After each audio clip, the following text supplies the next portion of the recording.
A good lawyer, in my opinion, takes his client, understands his individual issues, concerns, and then looks at what the crime is, what his prior record is, what happened to the victim here, and try to weave some kind of agreement that's fair for everybody involved in the system.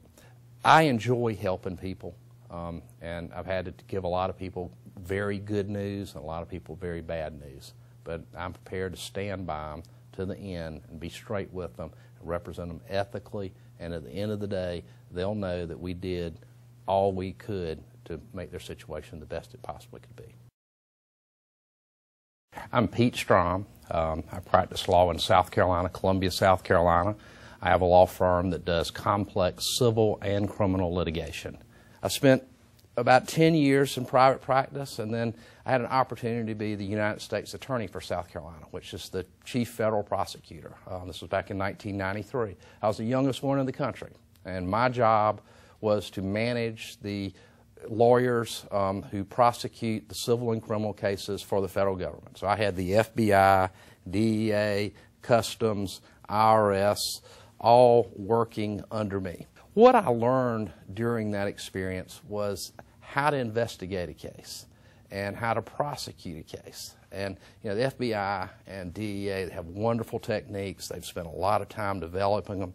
And what I was able to do at the conclusion of that period in my life, the 3 years that I spent there, because it is a political appointment, you do it for a period of time and move back, I opened my firm and we started into complex litigation.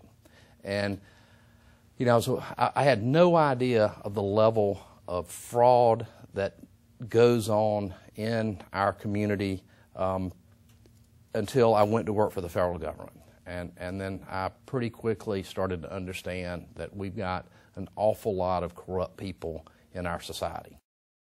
What is just really fun for me is I've almost come full circle because I'm back to being a prosecutor on the civil side, because we find these very wealthy corporations, nobody can afford to take them on, and we put together a coalition of lawyers. My firm leads some of them. Sometimes we're on the team with others, and we go after them as a team. And we've had some great success. We've gotten people some substantial money back. We've got injunctive relief, which means that we've changed the way these corporations have to act under the law, and that's a good feeling.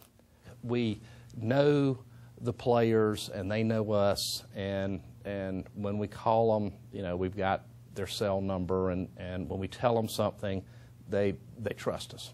You know, we're not in the business of lying, and we're all professional about how we handle it, and I think it really works well. I can tell you other jurisdictions like in Florida and Miami, the prosecutors and the lawyers hate each other. They accuse each other of prosecutorial misconduct, and they file grievances against each other. I just don't think that's a good way to operate, because I think the person who loses in that case is the client, because he's the guy who ends up getting the 30 years, because things are so frayed between the lawyers, there's never that opportunity to work out something that might make some sense in a case like that. My goal with our law firm is to be the law firm for all the people of South Carolina. If you have an issue that you think you need a lawyer on, call us, email us, fax us, tweet us, go on my Facebook site, ask me about it. If it's something we don't do, I can probably steer you in the right direction and do for hundreds of people every year. If you need a lawyer in Charleston to do this particular type of case, I probably know who the right person is to do that. So I'd encourage everybody to give us a call and feel like that we're their lawyer, and we'll help them if we can, but if we need to send them somewhere else, we'll do that as well.